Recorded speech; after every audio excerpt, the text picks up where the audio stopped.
আমি রুদ্র বিশ্বাস আপনাদের মাঝে নিয়ে আসলাম আজকে আরও একটা নতুন ঘটনাটি আমাদের পাঠিয়েছেন কলকাতা থেকে অনির্বাণ ভাই।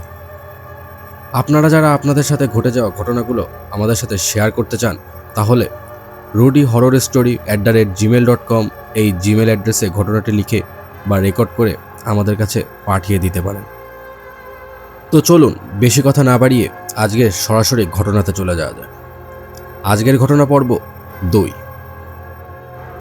ঘটনাটি শুরু হয় মূলত ঝাড়খণ্ড আর পশ্চিমবঙ্গের সীমান্তে অবস্থিত একটি শ্মশানকে কেন্দ্র করে। জায়গাটির নাম ছিল অশোকনগর। সেখানে সুন্দর একটা পুরনো মন্দির ছিল, আর সেই শ্মশানটা মন্দিরের গা ঘেঁষেই চলে গেছে, যার কারণে রাতে গ্রামের লোকজন সেই রাস্তা দিয়ে চলাচল করত না। পরিষ্কার পরিচ্ছন্ন ও লোকজনদের অভাবে শ্মশানটা বলতে গেলে কালের পরিবর্তনে শ্মশানটা প্রায় ব্যবহার অনুপযোগী হয়ে পড়েছে।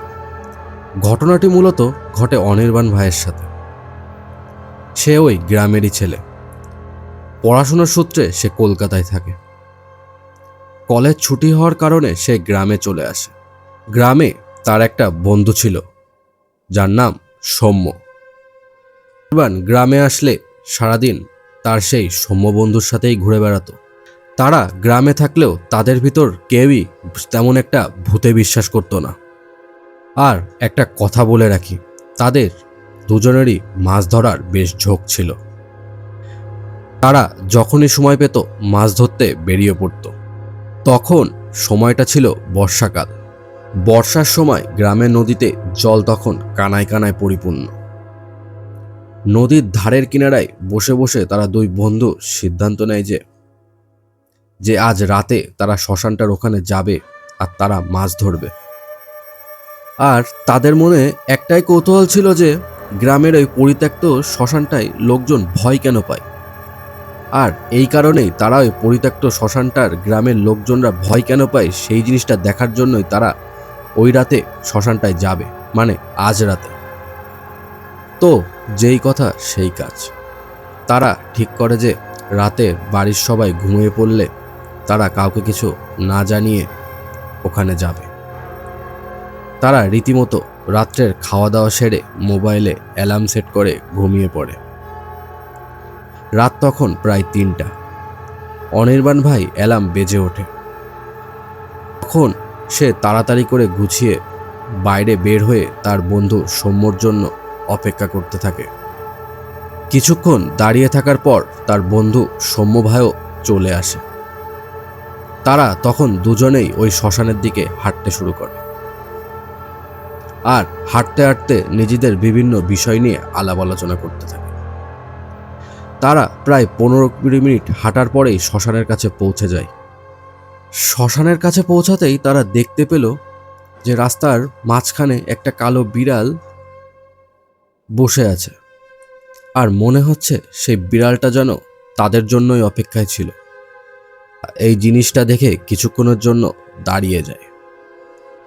তারা দেখে যে বিড়ালটা নিজের মতো করে রাস্তা থেকে সরে দাঁড়ায়। এবার তারা আবারও হাঁটতে শুরু করে, আর তারা হাঁটার মাঝখানে বুঝতে পারে যে তাদের পেছন পেছন কেউ যেন হাঁটছে, তাদের সাথে সাথে হাঁটছে। আর তারা এটাও লক্ষ্য করে যে তাদের শরীর যেন অস্বাভাবিক রকমের ঠান্ডা হয়ে গেছে। তারা হাঁটতে হাঁটতে শ্মশানের ভেতরে চলে আসে। তারা শ্মশানের সাথে বয়ে যাওয়া নদীতে বড়শি ফেলে মাছ ধরতে থাকে।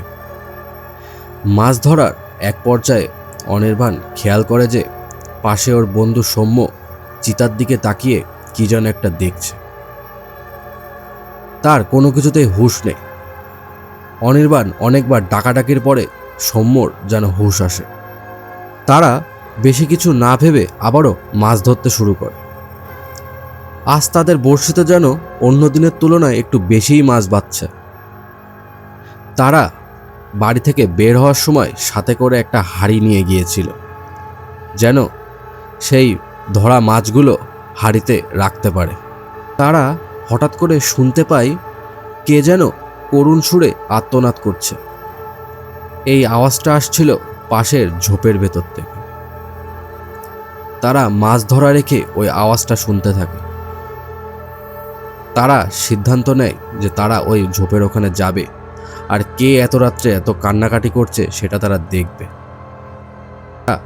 আস্তে আস্তে সেই ঝোপের আড়ালে যেতে থাকে, আর যেই না তারা সেই ঝোপের আড়ালে আসে, সাথে সাথে ওই আওয়াজ উধাও। আবার পাশের ঝোপ থেকে সেই আর্তনাদ শোনা যাচ্ছে। এক পর্যায়ে অনির্বাণ কি করে, পাশে পড়ে থাকা একটা ইট ওই ঝোপের ভেতরে ছুঁড়ে মারে, আর সাথে সাথে ওই আওয়াজটা যেন থেমে যায়। কিছুক্ষণ পরে শুরু হয় আরও একটা সমস্যা। মাছ ধরে যে হাঁড়িতে রেখে দিয়েছিল, সেই হাঁড়ির থেকে কে যেন হাঁড়ির দিকে মুখ করে বসে বসে মাছ খাচ্ছে, আর পিছন থেকে অনির্বাণ ও সৌম্য এই দৃশ্য দেখছে।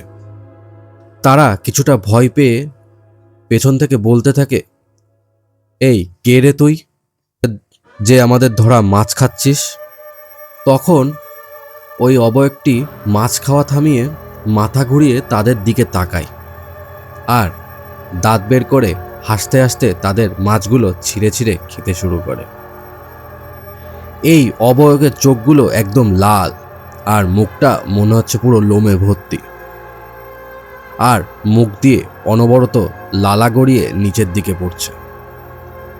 এই দেখে অনির্বাণ এবং সৌম্য দুজনেই ভয়ঙ্কর রকমের ভয় পেয়ে যায়। তারা ভয়ে চিৎকার করে দিক বেদিক দৌড়াতে আরম্ভ করে দেয়। তারা দৌড়াতে দৌড়াতে শ্মশানের বাইরে চলে আসে। অনির্বাণ ভাই তখন খেয়াল করে যে রাস্তার মাঝখানে এসে দাঁড়িয়ে আছে সেই অবয়বটি,